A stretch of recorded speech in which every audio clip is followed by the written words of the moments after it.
ডিমের ঝোল বানাবো। দেখুন এই যে ডিমগুলো আমি নিয়ে নিয়েছি, একটু চিড়ে নিয়েছি। এর মধ্যে আমি ডিম আমার সেদ্ধ হয়ে গেছে, এর সঙ্গে আমি একটু হলুদ মাখিয়ে নিয়েছি। এখন গ্যাস জ্বালিয়ে দিয়েছি, কড়াটা আমার গরম হয়ে গেছে। আমি একটু তেল দিয়ে ডিমগুলোকে ভেজে নেবো। ডিমগুলো ছেড়ে দেবো। দেখুন আমি পেঁয়াজ নিয়ে নিয়েছি একটা গোটা, আর আদা নিয়ে নিয়েছি, 3টে রসুন নিয়ে নিয়েছি, টমেটো আর কাঁচা লঙ্কা নিয়ে নিয়েছি। এগুলো একসঙ্গে আমি বেটে নেবো। এবার আমি আলুগুলো একটু ভেজে নেবো। তেল দিয়ে দেবো। এখন এই তেজপাতা দিয়ে দেবো, দারচিনি আর এলাচ, ছোটো এলাচ দিয়ে দিয়েছি, আর শুকনো লঙ্কা ফোড়ন দিয়ে দেবো, আর একটু গোটা জিরে ফোড়ন দিয়ে দেবো। এর মধ্যে এবার আদা পেঁয়াজ বাটা এটা দিয়ে দেবো,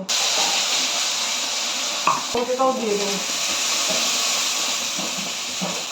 এর মধ্যে এবার আমি মশলাগুলো দিয়ে দেবো, হলুদ গুঁড়ো, জিরে গুঁড়ো, কাশ্মীরি লঙ্কা, সানরাইজ গরম মশলা। ডিম আর আলুগুলো আমি এর মধ্যে দিয়ে দেবো। আমি জল,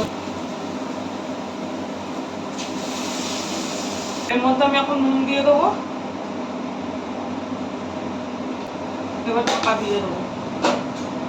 ডিমের ঝোলে আমি একটু ঘি দিয়ে দেবো।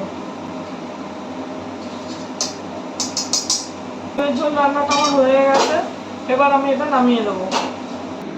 দেখুন আমার এই ডিমের কষাটা রান্না হয়ে গেছে। বাড়িতে এইভাবে করে খাবেন, ভালো লাগবে।